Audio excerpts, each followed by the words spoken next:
Hey, everybody. That is Gary Smith. Howdy. That is Kaz Kenny. Kapow! And I am Eddie Bramble, and this is episode 36 of the Blackwater's Edge podcast. Kaz, why don't you start us off with this week's fishing report? We're back. We're bigger than back. ever. We're back and live. we're trudging along, right? Eddie's man. feeling good. Gary's feeling good. Yeah, no, I'm smaller than ever. That's right. He's still just about hula hoop through a cheer, but we're working on that now. I see he's eating a little more, so that's a good thing to see. Fishing, hunting, that's what's going on down here in Dorchester County. Everybody's getting ready for some duck hunting and some goose hunting coming up too. So a lot of stuff getting ready to happen. We got that muzzle loader season coming up here early, getting ready to happen, weeks away. Eddie's stocked and ready to go. We got plenty of Sika bombs in case you need some of them out there, while you're Sika hunting. But either way, let's talk about some fishing. So snakeheads. Everybody's coming here to catch snakeheads. And you know what? Most folks that are using minnows are catching lots of snakeheads. We want to talk about a couple baits real quick before we get into some other fish. One of the biggest keys of success for me, and I've been turning a lot of anglers onto that, is this micro chatterbait from Z-Man, okay? So a lot of times, man, Eddie, come on, man. We got to get these fish out of here, man. You know what I mean?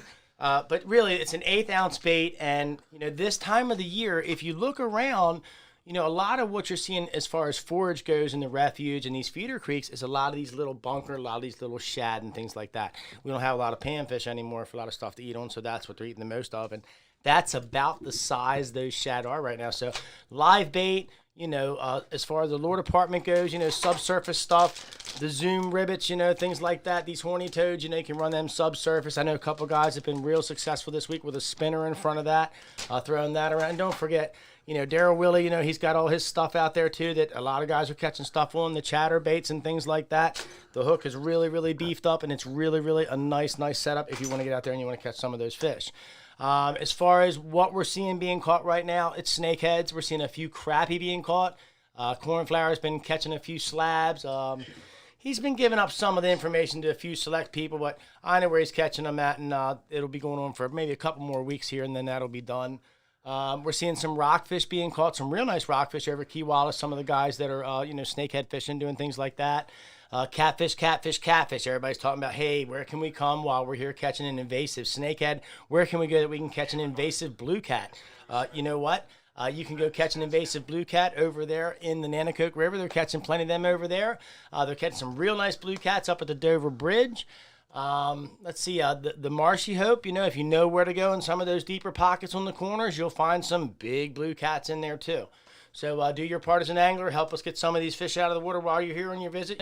Take some home, clean them up, put them up for the winter time. It's free meat. You know what I mean? Where else can you get free meat than down here on the Eastern Shore? So look, it costs you a little fishing license, a pint of minnows, some bobbers, some hooks, and 8 hours of a good time down here on the side of the road doing something. So as far as the hunting goes, we're seeing some kills. Gary, what are you hearing? You hearing anything, any big Sika? I know Marsha got a nice Sika. I saw that. That was a nice one. That's cool. What else you hearing? Anything else? I went Tuesday night. Didn't see anything. Didn't see a raccoon. But I heard a bunch of them bugling. But it Raccoons was late. bugling? Yeah. That's the weirdest thing, man. How about fox? Seen any foxes around, anything like that? Yeah, I've got one coming in pretty much every night. How about any groundhogs? Yeah. Why don't you tell everybody about that little story real quick about the groundhog? What happened? I built a little bridge across the ditch down there where I hunt, and I had telephone poles across there for a while. But I went down. That was treacherous, folks. Sunday, Let me just tell you that. Last Sunday, and I'm down there putting my boards across and got it all done, and I'm standing there leaning against my quad looking at it, and caught something out of the corner of my eye, and it's a groundhog running down the edge of the ditch. And he looks up at me, and he runs a little farther and looks up at me, and finally he got right to me. I literally was like 5 feet from me. Kind of looks at me and jumps up on my bridge and runs right across. First one across my bridge. He was just giving you a nice thank you. Yeah, it's just like it had been there all along, I think he's being creative. He's probably been thinking for years how to get over the other side. He's probably tried to tunnel many times, very unsuccessful as it collapses and he gets muddy. He was tired of snakeheads yipping at him as he's trying to swim across. That's right. Hey, did you see that picture of that guy that got that picture of that snakehead that was taking a drink and got his nose bit off? No, I did not see the guy that. got his nose bit off. No, the deer did. The deer was getting a drink, and a big snakehead grabbed that Sika and almost put. No, I'm just kidding. That was a good story. That's Halloween. Let's scare some people. So. Oh man! All right. So this week we've got Frank on here. My uncle Frank. So Frank, how you doing today, buddy? Good, man. How you doing? Good, Glad man. to be here. Glad to have you on here. So you are the 2020 tuna category winner of the White Marlin Open. Yeah. How's that feel? Unbelievable. That's some pretty big stuff, you know what I Yeah, mean? man. Like I've seen them Unbelievable. TV shows where them guys go out there and catch them big tuna. That's some pretty heavy duty stuff, man. Yeah. Absolutely. Yeah. So tell us a Nothing little bit. like it, man. Tell us about what happened. Well, it was one of those years. You know? Boat problems continuously. No, you know, not your boat. right? You had 10 trips and then you're pulling a motor. That's how it's been. What's the name of your boat, Frank? The Sentient. And it was. I didn't pick the name. It was on there when I got it. I'm just one of them freaky old guys that don't change the name on a boat. You know, some guys are like, whatever. But, hey, I caught fish the first day I ever went on the boat. And the last day I've been on there is, you know, when we won the Marlin Open. Can't beat that. No, not at all. What kind of preparation goes in? Like I know this isn't something you just get up in the morning, hop in the boat, and go out and go fishing. This isn't like fishing here in Blackwater or on the Eastern Shore. This is the nature of a different beast. So for the guy that's never done this, what goes into this? It's all year. I mean, it's all year. You know, when you're done the Marlin Open, you go to the next tournament. You know, when you're done that tournament, it's winter time, and you're looking forward to the next Marlin Open. You know, I mean, Fixing when your you boat and start fixing doing your gear. Yeah, I mean, you know, you're doing gear all winter, and you're fishing all spring and summer. You know, trying to figure out where the best spot, get on the fish, keep on the fish, and it's not no 1 day prep for it. I mean, I rigged for 5 days straight, you know, before the tournament, just for those 3 days. It's fantastic. And I rigged all my own gear. You know, I do all my mating myself. So That day, So who went with you? Jake Coleman and J.C. Collins. And Frankie. Frankie didn't Frank, go that that's day. right. Frankie didn't go that day. He was supposed Yeah. to go. He started a new job, so he went to work that day. So it was only 3 of us on the boat, and those 2 guys had never been offshore with me before. So usually, yeah, exactly. Usually when I go, you know, the guys, you know, there's 4 or 5 of us. We all know what we're doing. You know, we talk on the way out. And JC's been on fishing on my boat, but never offshore. So I was basically like, look, guys, just drive the boat straight. Let me rig everything up. You know, I need an extra half an You're hour. a brave man. I'll say that right Yeah. now. Well, autopilot, you know what I mean? So, you know, but that was a great day, you know. Got on the boat first thing. Jake and JC had never met each other. They got their little handshakes in, you know, I introduced them, and first thing out of Jake Coleman's mouth to JC was, hey, you know, I'm the luckiest guy you ever meet in your life. He said, I'll show you at the end of the day because we're going to win this Marlin Open today. And I looked over at both of them and was like, yeah, okay, you know, we'll give it our best shot. You know what I mean, guys? And, man, rolled on out, 2 hours and 15-minute ride out. Got to the Norfolk Canyon, same spot I was fishing for about a month. Put all my stuff out, and that's the first line that goes out, my long shot.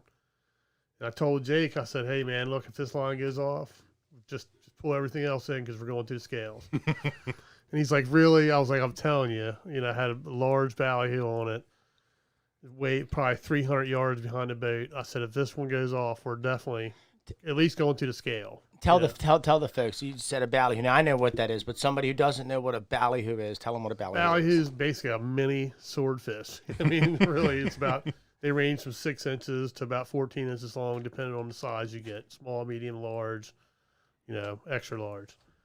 So that was a large set way back. Now you were talking about your line, like you can only go up to a certain line on your rod. You said you guys were using a line of a certain class.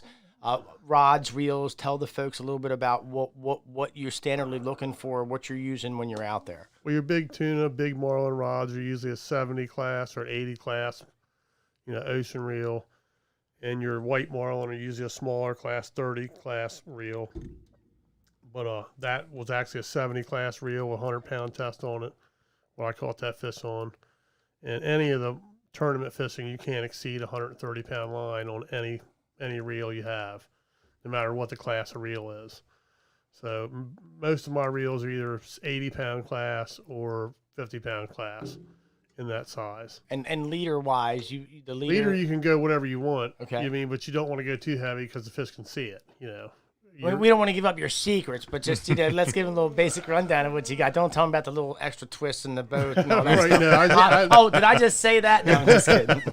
No, basically 150-pound leader, man. That's what we were using on these sets, and 14-foot leaders. Actually, these were 12s. 12-foot leaders with a ballyhoo hook, and that little rig that I got there on my trophy, Guy Edgar Jr. actually gave it to me.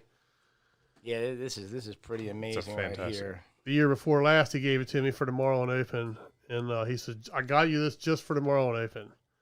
And I put it away last year, never used it, and then this year, first day, first day, and that was retired, and I actually bought 3 more. So. That's awesome. That's a pretty interesting looking rig. I mean, that's something that's really cool. It's called a flying fish. Sure enough, looks like one actually. Yeah.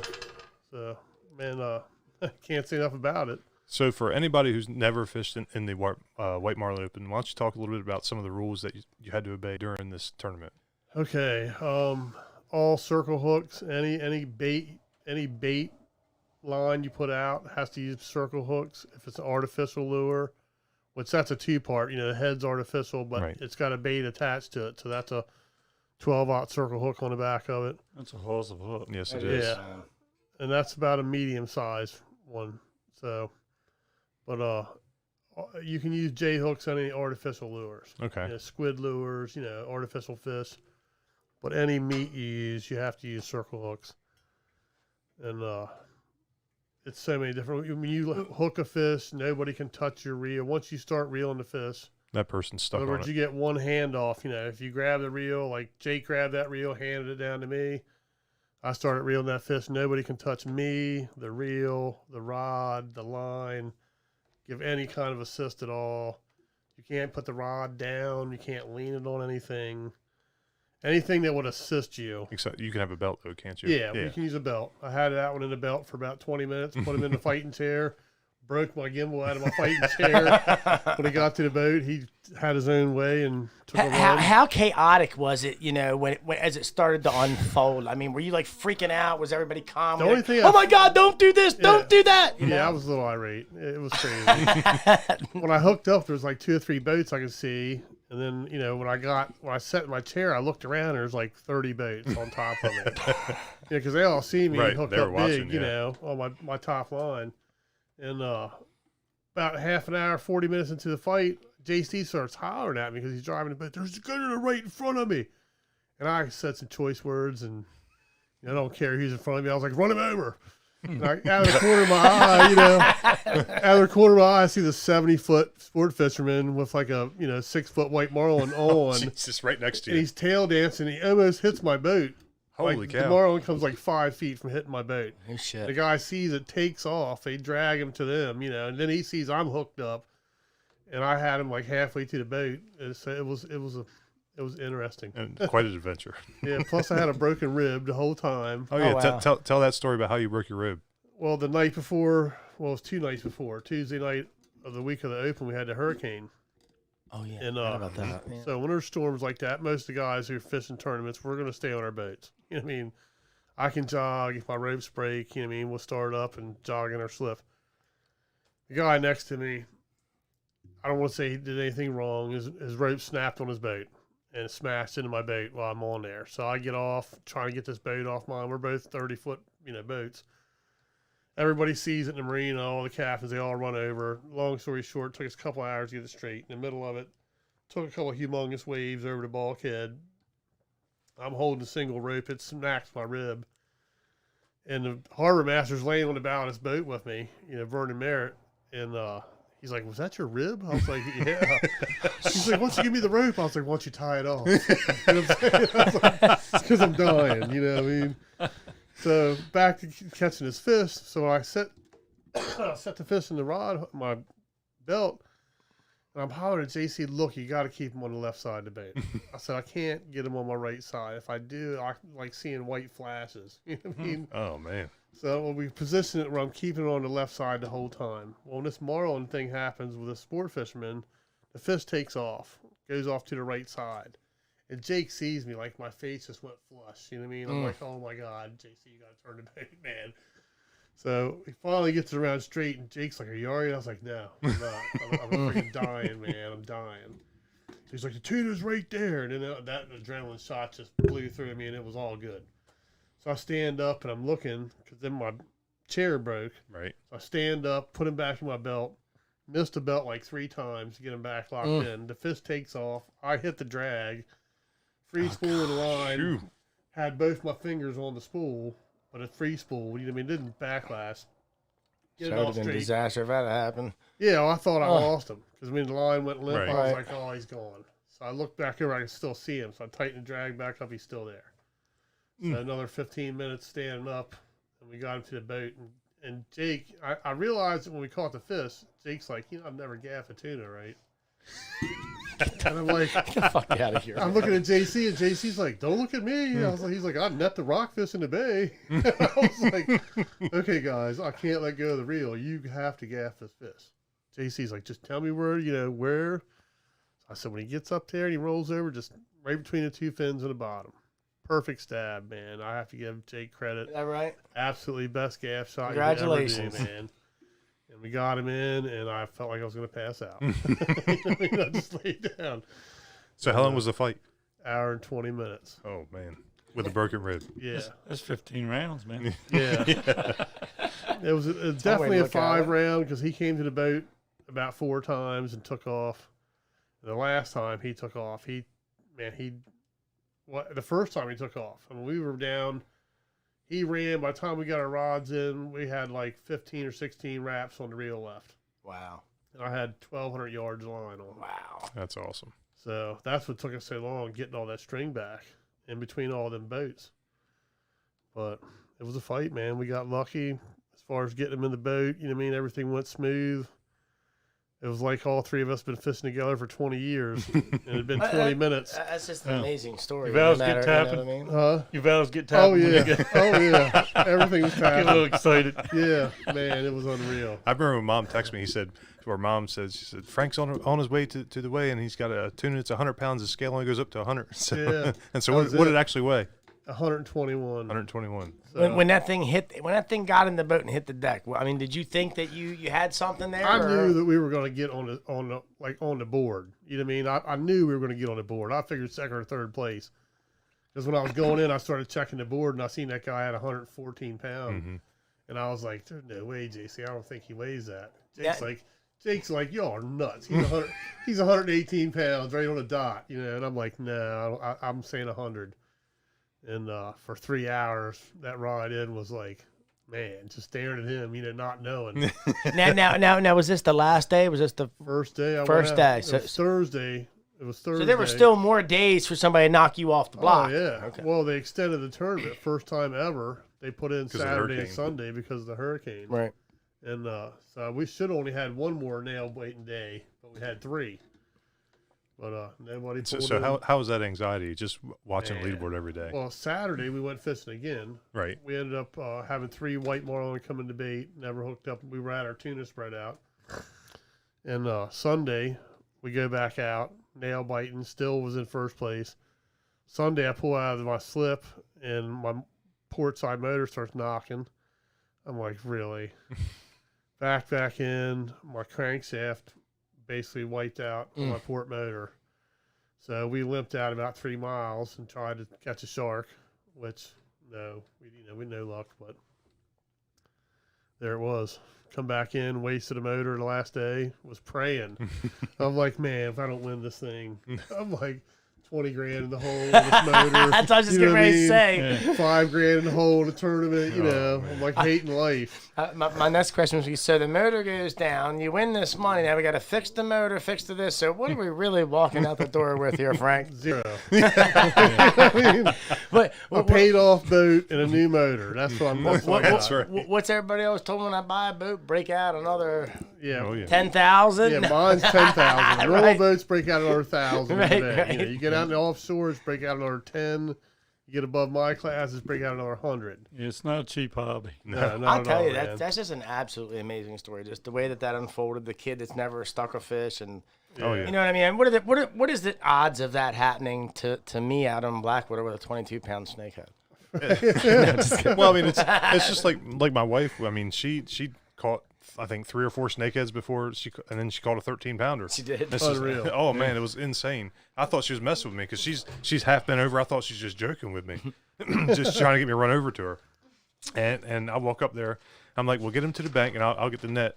And I see this giant head come out of the water. I'm like, oh, okay, yeah, it's on. It was what, 34 and a half or something? It was 30, big 34 and a half inches and 13 and a quarter And pounds. she caught that on Minnow. Yeah. from the Bait Boys. Oh, absolutely. Snakehead Destroyer. That's why I can't complain about my boat, man. You know, it's stuff like that.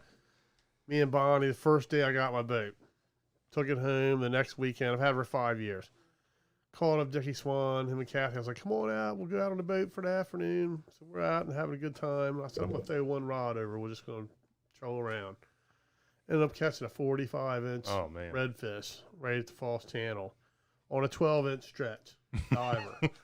I thought I had a big rockfish or something, but it was right in the middle of the summer. I think it was August, you know what I mean, when we did it. So as much heartache as I've got off the boat, I've got just as much enjoyment off of it. You know That's what I all mean? that matters right there. I can honestly say that about most of the boats that I've owned. I mean, I've had fairly pleasurable experiences. I mean, and any non-pleasurable experience I've had have not been as heartbreaking as you would think. You know what I mean? So Well, that sitting right there is that boat did that too. Oh, yeah. You know what I mean? Gary showed the trophy. Let me That's, back up a little yeah. bit here so I can hold it up. You want to use my camera here? I'm wide open right here. Sure.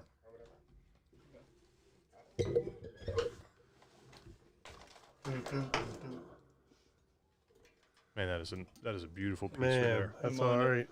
That's the dream of my life, man. That I've been is trying to do that since I was a little kid. now What's it say on the front there? 4th? 47. 47th White Marlin Open, first place tune. That's pretty nice, man. That is beautiful. Thank you, I guys. like the way Be that better with metal the is. background, but Well, he can have that giant check in the background. Yeah. Hold that up for him, Frank. Let everybody see that. Yeah, this is the first year they let us keep it.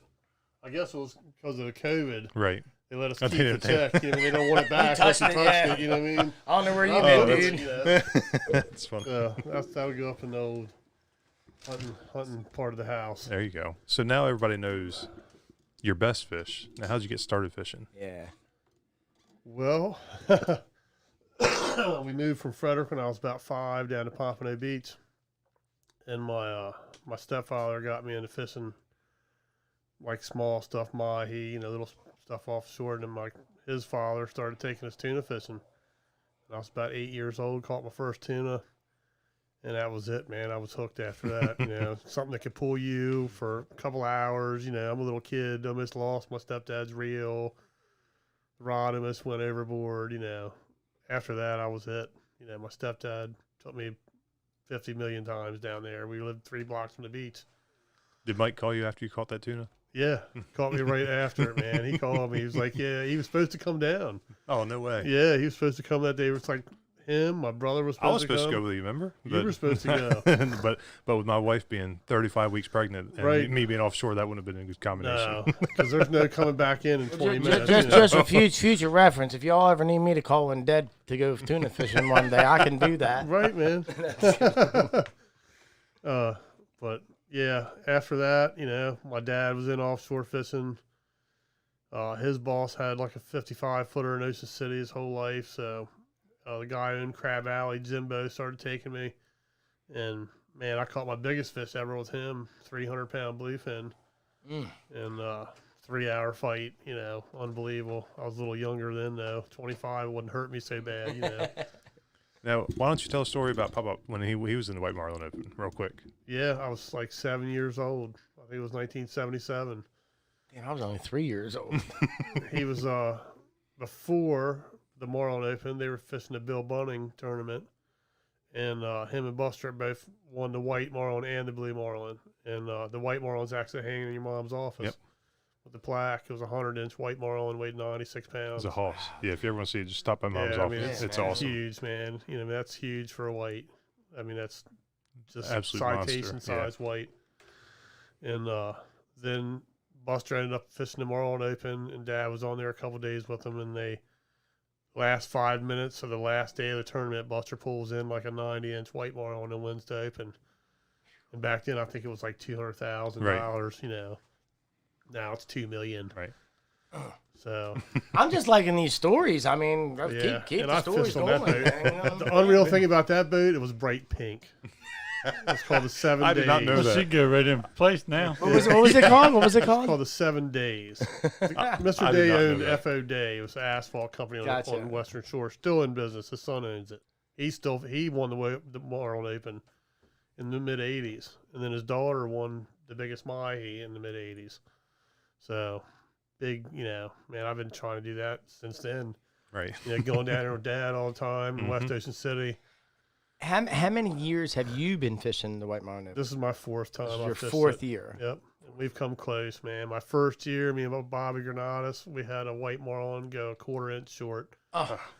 Like then it was 67 inches. We were 66 3/4. Holy cow. And I know because we measured it like 17 100 times. times, you know, before we threw it back. I do have this question. Like, I've seen before where, you know, that you have to sign this paper. It says you agree to the lie detectors. Did they drag you into the black room, put you under the lights, and ask you any questions and tie some wires to you or anything like that?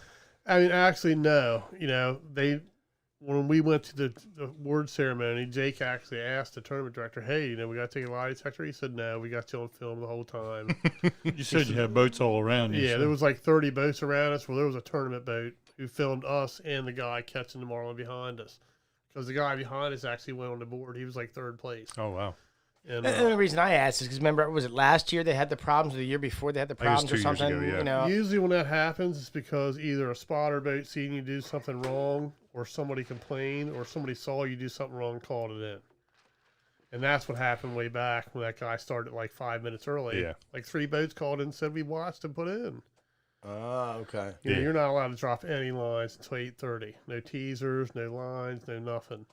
And the guy seen the fish and went in early. You know what I mean? And it's you know, it's not Point blank worth it. period. Yeah, no, Yeah, it's not. not. I'll wait till 8:31. Yeah, that's right. Make sure, you know. Yeah, it's not even worth getting It's close not, to that. man. There's no part of me wants a fish caught illegally. Right. You know what I mean? That's the whole sport of it, you know. I agree. We go out tuna fishing 10, 12 times a year. Well, you know, we're old guys. We might pass the rod off, you know, if we're just fun fishing. But Right. in the Marlin Open, man, it's any tournaments. You know, it's an IGFA tournament. Nobody can help you or assist you in any way. It's you and the fish. You know? I think that's one of the biggest things in the tournament scene is, you know, is that the integrity that comes with being a tournament fisherman. You know, if you are really a stand-up guy, you're going to play by the rules. 99% of the guys who fish that tournament are outstanding captains, mates, and anglers who 100% put their heart into it and no way, shape, or form would ever cheat. And that's the honest truth. Those guys are super integrity guys. Yep. You know, I mean, you're talking about the 400 most elite guys on the planet fishing the most elite tournament on the planet. Did you get to hang out with Michael Jordan at all? No, I actually pulled up next to his boat and was like, "There he is, buddy." You know, right there. So went over to Sunset after I weighed that fish in. You know, I was still in shock, guys. I ain't lying to you, man. When I pulled in Sunset and seen your mom, I was like, still in shock, man. So I pulled up and I seen that boat and I was like, and Andy's like, "There he is, right there, man." So they were washing his boat and I kicked around sideways and the guy's like, "What you got there?" I said, "Phew." He's like, and the mate was like, "He was just on the screen of the scales." I was like, "Yeah, That's awesome. You got a big boat, no fish. I got a small boat, big fish." You know what I mean? So, I would at least had a basketball to chuck over there. Like, hey, can you sign that for me? We can send that back my way, buddy. And, Man, I doubt the he'd have same signed amount it, of you know money what I he mean? makes per game. Yeah. Right. You know. I'd have been real happy if I'd had 30 grand in it. You know what I Oh, mean? man. I'd have just So- parked the boat right then. What know? would you have won if you'd been in all the Calcuttas? $1.4 million. Holy cow. So, but you know, I put in what money I had that I could lose. That's you know exactly what? right. I mean, the moral of That's this the honest story truth. is that this sounds like an honest trip with honest money, and he got an honest win. You know Yeah, what I'm saying? yeah, that's it. And it might not be the $1.4 million, Yeah, but but we you know had- what? It's not $20 either. So We had $4,500 in the tournament Right. total. I mean, fuel, bait, You turn- entry fees, everything. Yeah, you turn $5,000 into $100,000. You're doing okay. yeah, buddy. You can't None do of, the that with guys were crabs. complaining, none of the guys were complaining that we're fishing with us. No. You know what I'm saying? So, that was a great time, man. Next year, you know, I'm gonna fish it every year till I die. Right. Now, do you fish any of the other tournaments that they do, like any of the redfish tournaments, the striper tournaments, anything of that I stuff? fished a bunch of MSSA tournaments until the MSSA Had the problems, right? Yep. We actually Christine, my youngest sister, actually won the woman's largest rock fishing there with a 44-incher. And What year was that? I can't remember what. I what she remember did. It was like I don't know it was either. 7 years ago. Yeah, it was about 6 or 7 years ago. Well, it sounds to me like if I'm fishing any tournaments, I see any of his family members in it, I'm not getting in the son of a bitch. I can tell you that right now. Well, we need the money. Come on, we need the entry fee. You know what I mean? So, nah, man, it's a heck of an experience for the White Marlin. I never thought I would win it. I mean, I always told Bonnie, I'm going to win it before I'm 50. And if I wouldn't have the woman sitting behind me, I'd never done it at all because she allows me to fish without, beating me up every weekend or dragging me through the mud. But no, she knows that's what I love to do. That's important to have that support. It really is. She goes with us. We're going next weekend. She's going with us. And you just turned 50 last week. No, Monday. Monday. I'm sorry. Yep. I'm 49 holding. You know what I'm saying? Yeah. But you know what I'm curious to ask you about, and I'm sure a lot of the people out there listening, you live here in Dorchester County. yeah, You're a hunter and you're a snakehead fisherman too. yeah. So I fish everything: bass, snakehead. So let's talk about the snakeheads a little bit. So you like snakehead fishing? Is it something that you? I'm an old bass guy. You know what I mean? I'm a bass fisherman. Did it, same thing. And the reason I want to bring this up is because we've been talking about the bass. We've been talking about a lot of those things too. So it's really, really cool that you just said that because, Frank, I've known you a long time since I was young, young meaning in my 20s anyway. I've known him since I was young too. So, but I remember back in the day. Pamper's young, yeah. but I remember back in the day, Webby and you and Wayne and Dean, everybody taking me fishing, bass fishing, and back in the refuge when the perch would run and things like that. Right. The footbridge. Yeah. Oh my gosh, that footbridge was like the best Man, bass place in the whole world. 7-pound bass at the footbridge, man. And now you catch 13-pound snakeheads at the footbridge. No, it's just good. But here's the thing: have you seen anything shift in the? I mean, let's talk about how it was 10 years ago for us when we were bass fishing. I mean, we were catching just gobs of 4 or 5. These guys say all the time we never had a fishery here. The guys that say that we never had a fishery never fished here. That's the bottom line. Because since I've been coming here in the 90s, late 80s, I mean, I have always caught giant largemouth pickerel, things like that, and all that stuff. And I know salinity has some stuff to do, but realistically, I know, Frank, you as a local and being here, that you have seen it firsthand just as we have seen it. And serious decline of our bass. Oh yeah. I've fished it since the 70s, man. Me and Dickie Dickerson have thousands of hours on the ponds around here. Mike German, Chuck Prowl, them guys. Chucky, yeah, man. Chuck, I seen him like last week. Yeah, he came up and hugged me. He's like, I'm not even worried about the Corona, boy. Give me a hug. it's funny because there's a guy that stays over where I'm at, and he came over and said, Chuck Prowl took him fishing the other day, and he saw your truck over here, and he asked me, he says, do you know that snakehead guy? So that was kind of cool because I've watched Mr. Chuck my whole life. Chuck, you know what I mean? Chuck's a nice man. Chuck is one of the best fishermen I've ever had the grace of fishing next to. I mean, he is a master. He's a master, and he'll show you. Absolutely, and he'll show you how to look stupid. You know what I mean? As good as you think you are, when you catch one fish and he's caught 10, and then he starts letting them go where you can't see him, so he doesn't make you look bad. What about crappie fishing? I know me, you, and Webb, we used to love going crappie fishing all the time. How's that today? Years. I mean, that's not as good as it was either now. You know what I mean? I mean, Newbridge, all them places, man, where the crappie were, they're just not there. I mean, unless it's a monster crappie. Right. I mean, but the little crappie, the 3-4 inch ones, guys, on the jigs, I just don't see anybody catch them anymore. No. It's weird because I went over to Aries last week and just to test the waters. This time of the year was a time of the year that I could go there and I could catch, like we're talking about, the little crappie and the little bluegills. And we would fill our buckets and we would fill ponds with them and take them places. But we'd also use them for big bass bait and things like that and the catfish. And I went over there last week with a trout magnet. And usually I can go over with a trout magnet literally, and you can't even, once you get them going, you just can't stop. And I sat there for, I don't know, I guess it was maybe 20 minutes. And this is what I literally caught. I caught 16 snakeheads. That were like this big on that trout magnet in the same spot. That I would catch hundreds and hundreds of bluegills in fill buckets. You know what I mean? So. I remember catching crappie and put a little leader on him in a bobber. Throw them back and get with school. Big old bass, you know. Yeah, just follow. You need to follow to school. You could come in. You catch it for an hour. Now hunting. You like hunting too. We know that. So I've done my share. So let's talk a little. You got any hunting stories you want to share? Is there any hunting stories to get? Let's ask you this question. What got you into hunting? How about that? What got you into hunting? And what do you like about hunting? Well, I haven't hunted in about 5 years. He's too busy tuna fishing. I've been fishing, man. I mean, I'm fishing year round now. You know what I mean? We go down in the wintertime to the Gulf or somewhere and fish. But I just haven't. Actually, it's been about 3 years since I've been hunting. And, I know when I was young, and I remember you, and I remember you guys. That was all you guys talked about was hunting, duck hunting. I went fishing all the time. Like them guys would have their party, and they'd, you know, in the morning, we're going hunting. I'm going down Blackboard. I'm sitting down the rocks. I'm going down Key Wallace. I didn't get into the hunting until probably, I guess, 5 years ago, 6 years ago. Really hard to any degree. You know what I mean? I was always into the fishing here. That was just always the most intriguing thing for me. So, but I remember back in the day, I remember seeing all the pictures. Like I remember the first big stags I ever saw was, was with you and JoJo and Webby. I remember we were all sitting around one night. And I remember just showing me these pictures. I'm like, are you killed kidding a monster me? 6-pointer right across the street, you know, in man. Harrisville. Man, I got like a 15-inch tall 6-pointer. Beautiful. Lori Lane behind there, I've killed, my God, so many deer. It's ridiculous. But I don't know. I mean, I just kind of got out of it, got into the big game fishing more. I guess the last 12 years or so, I've really been going offshore hard, like 15 plus trips a year. You know what I mean? So I've noticed that the big game fishing guys, like they're just a different class of fellows. Breed. You know what I mean? I mean, like it takes a different kind of guy to ride 3 hours out in the ocean and not see anything but whales and dolphins and turtles and, you know, Big sunfish. Yeah, sunfish big as your boat. We had. Cool, man. I love roll them up things, on yeah. We had a humpback. We went to the overnighter with Bobby Granados, me and him and Troy. And I was sitting there at 4 or 5 o'clock in the morning, right before the sun comes up. I'm throwing some bait. And the boat kind of lifts a little bit. Oh.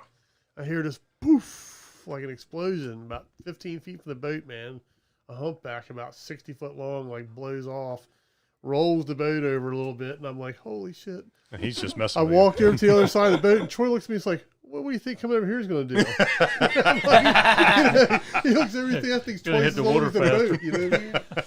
And about 2 minutes after he went by, smash. We had 4 tuna on. Oh, that's awesome. I had a tiger shark that day. Like 20 minutes later. And, What is your biggest fish you've caught offshore? a 300-pound bluefin. Caught that with Jimbo, Crab Alley Jimbo. You know, I fished with him my whole life. And I was probably just a pain in his ass. You know what I mean? Honestly, you know what I mean? Shut up, kid. You know what I mean? Just reel the fish, you know? Wash the boat. You know what I mean? That was all you hear from them old guys. You know, we're going in the bar. Wash the boat. What's your biggest shark? Probably a 12-foot Mako. And honestly, I wanted to kill it, and I didn't have anything to kill it with, and I cut him loose. I wasn't trying to die out there by myself. Yeah. I was on a little 21-foot center console about 5 miles off. By yourself? Yeah. That's a great story, dude. Yep. I'd have been like, seen it, but nope. Well, I mean, I got him up. Put a sinking gear and I'm gone, bro. You know? I caught like 2 or 3 sharks, you know, 4 or 5 footers, and that one bailed me on a 50 wide. I mean, so I probably an hour or so fight, got him to the bait. I looked up, he like opened his mouth. I was like, nah. You can have a hook, everything, buddy. You know what I mean? I'm not trying to.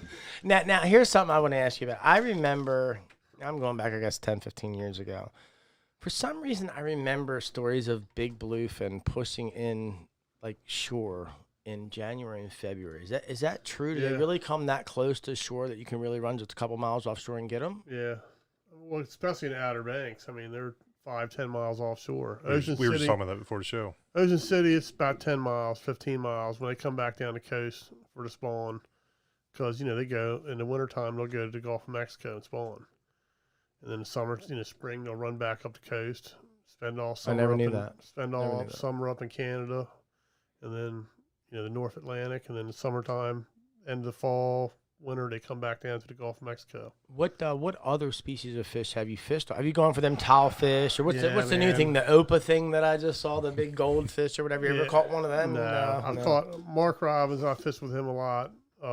Man, he took me deep dropping tile fish, swordfish, grouper. Me and Bonnie been down to Mexico, caught, you know, amberjack, groupers, red snapper. You ever caught one of those? What's that big grouper thing that can eat? Goliath, Goliath grouper. again? Yeah, I've been on the boat when one's hooked up. Actually, Mike, crazy Mike, my stepdad, he had a big Goliath. We caught a little small red snapper.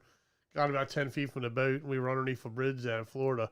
And this thing come up and swallowed it. And we were all like, holy shit.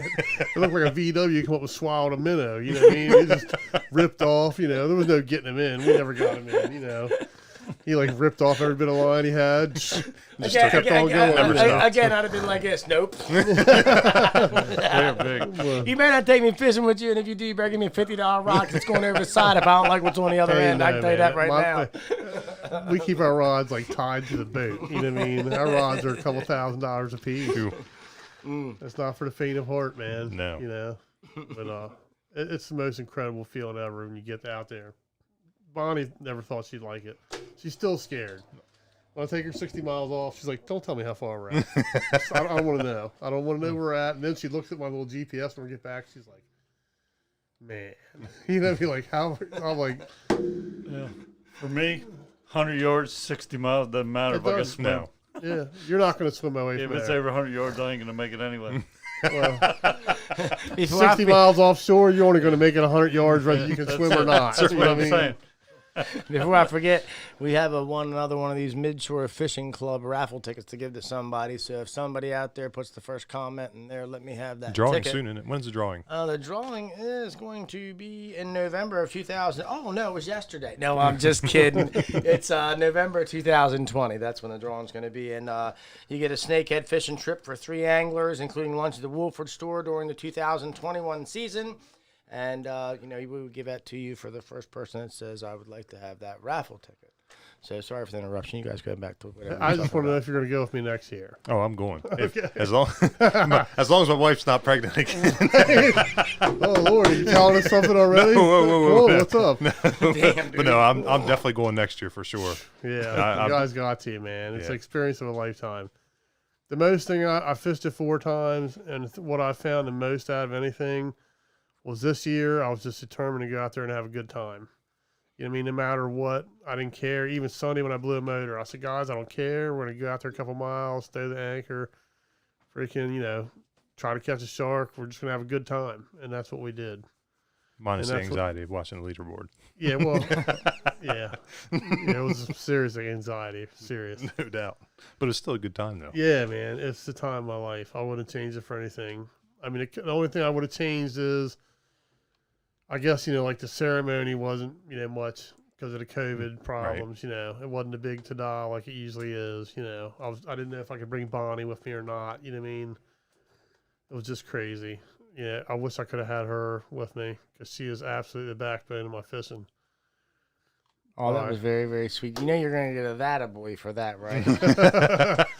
But let me tell you about that-a-boys, right, Frank? If you're anything like me, you can pile them that-a-boys up that high, and one of your all shits knocks that whole pile down. Gone. You know what I mean? So you get home tonight and enjoy that-a-boy while you can, brother. Definitely. Definitely. I know Z-Man wants us to give away one of these chatterbaits here, and you heard me talking about that in the beginning, about this 1/8-ounce chatterbait. The Look, it's micros. getting cold, and it's getting kind of chilly, and you want to downsize your stuff again. Remember, slow down. The fish are slowing down. We're not burning topwater baits anymore. You know what I mean? Winter's here. It's getting cold. The fish are very lethargic when the water first temperature drops. Going to need 2 or 3 warm days to get them biting again. If we get 2 60-degree days, you might be able to get you a topwater bite somewhere. You know what I mean? If you really work hard for that. Yeah, I had 2 topwater bites. At Egypt Road Pond. Oh, yeah? Yeah, had my big frog on. They were small bass. Too small to eat the big frog I was pulling. That's a fun little pond. I love Yeah, that pond man. a lot. I've caught a 5-pound bass in there. I got pictures of some big ones too. Bonnie was with me. You know how I catch them over there? Everybody doesn't like, I'm a bait guy a lot of times, but I'll hand pick him big old bull minnows like that and just plug one out there and throw it there and just leave it there. And I'll take one more and I'll throw it on the other side of the island with a piece of split shot and a leader like that so it stays up off the bottom. And you can find one of them 5-pounders. You put the time Go in. over to the truck and get that quarter stick. Don't say that. Do we have Parks and Rec all over our ass? The best bait I've used in there is a cream worm. You know, double hook. You know, they're rigged already when you get them. You know what I'm talking about? Yeah, I took Wayne Brown over there, and he would not put down a torpedo. I think it was a little black torpedo. He kept a jitterbug. Kept throwing that thing all day long. He wouldn't put it down. The same thing. He kept missing them. There's some good fish in there if you put the time in. You know what I mean? There used to be pike in there, but I haven't caught it. I haven't seen any of them either. No, there used to be big pike in there that were there. You know what I mean? But I think honestly, some of the kids slip in there and they get them big fish and they're like, well, I think I'm gonna take it home. With me. They don't read the rules out there. You can't keep nothing. You know, so. Well, it's a great little place to fish right up the street. Oh yeah, close by.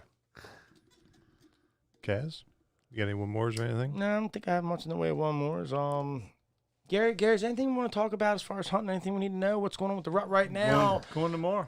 I'll let you know next week. You still hearing a lot of bugling out there? Yeah, I've heard every time I've been. Of course, I can't complain. I've been hunting 4 times this year, and I've got 2 deer already. So if I'm correct, if you get one more, you're tagged out for your bow season, aren't you? Only in Maryland. In Maryland, Yeah, not for Blackwater. Right, that's where we're hitting tomorrow. What about the crop damage permit? You're not tagged out on that yet, right? No, I'm usually hunting until the last day with bow, but looks like I'll get not this year. I'll get late muzzleloader. Yeah. I think everybody's getting excited for the muzzleloader season that's coming. I see a lot of people are coming down here. I see the weekends are getting busier and busier and busier. Let's see. Joe Spangolo. I don't think you said that right. I didn't. I know Joe. I was fishing with Joe. Who you are, So Joe, you get the Chatterbait, and who? Mike Rose got the what? Mike Rose got the raffle ticket. Yep. So got what? So Mike, you can stop by the store and pick that up, and same goes for you, Joe. So now you're going to come down here. We're going to mail a ticket. Yep. But Joe's going to have to stop down here to get his fishing lure on his next fishing trip. Yes. Okay, so Joe, that's what you got to do. Come down here and get that fishing trip. I will tell you one thing though. That's good. Anybody's got feeders out and the raccoons are driving you crazy? October 15th, raccoon season comes in. There you go. But you got to have a fur bearer's permit. It's only $5, but you saves you a lot of headaches. Yeah, you can have 5 hours worth of fun with a 22 rifle. So help me understand. Green light, Let me remind me of something. The fur bearer's permit. Can anybody get that, or do you have to take that fur bearer's? When you get your license, you can just go in and where you got your license or anywhere, take your license in with you and just tell them you want a fur bearer's permit on there. It's $5. Okay, makes it and easy you for warp you. them. More money. Yeah, that's right. Yeah. Well worth the $5. Oh yeah, that's 1 bag of corn. Oh my God! Suckers eat that much in 2 days. Is that how we're going to equate things here in these things right now? Well, that costs 4 bags of corn right there. If it was only 3, I'd buy it. That's probably how it's been done for about 300 years. Don't you guys deal with Bitcoin? Instead of Bitcoin, we got Bitcoin. How about that? There you go, Gary. That was Gary's thing for the night right there, dude. That was a good one. You watch. Somebody's going to do that shit right now before we're off this damn podcast. You watch. Bitcoin. It's already gold looking, Call Mr. Phil Jackson, get him on that Bitcoin, Man. Unbelievable. I think we had a good show. Yeah, I think so too. Frank, I'm really glad that you came out here tonight and helped us out. Hey, man, thanks for you guys having me, man. Absolutely. Really. Thank you all for coming down. We try to have a good time, right? Absolutely. Always. And we try to help out the public as much as we can, right? So remember, if you're coming down here to the Eastern Shore and you're going fishing or you're going hunting, please take your trash. If you didn't bring your mother or your maid with you, we'd appreciate that.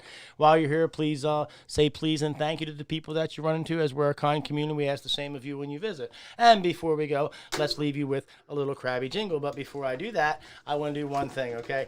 I want to give Miss Paula Redmond, look, we're going to give you 2 dozen large crabs this weekend at the crab stand, okay?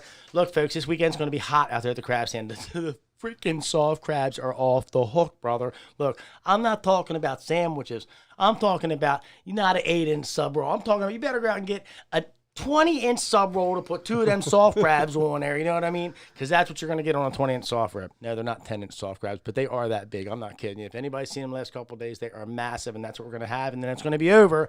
So stock up. Make sure you got these things. Also, if you're coming down again, you're going fishing, get in touch with Damian Cornflower. Make sure you get your bait.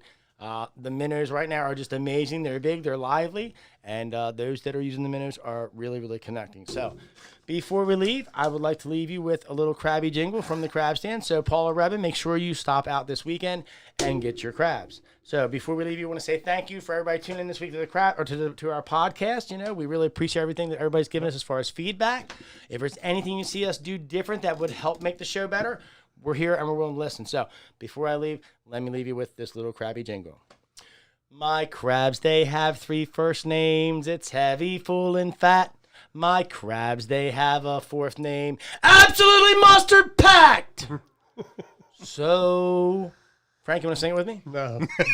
If you ask me where they're from, they're 100% guaranteed Maryland #1s. From right here in the little chop tank, the big chop tank, the Hunger River, we got crabs coming out our rear down here. At the crab stand, here's a fact I know for sure you're coming back. Kapow! Kapow and kapow!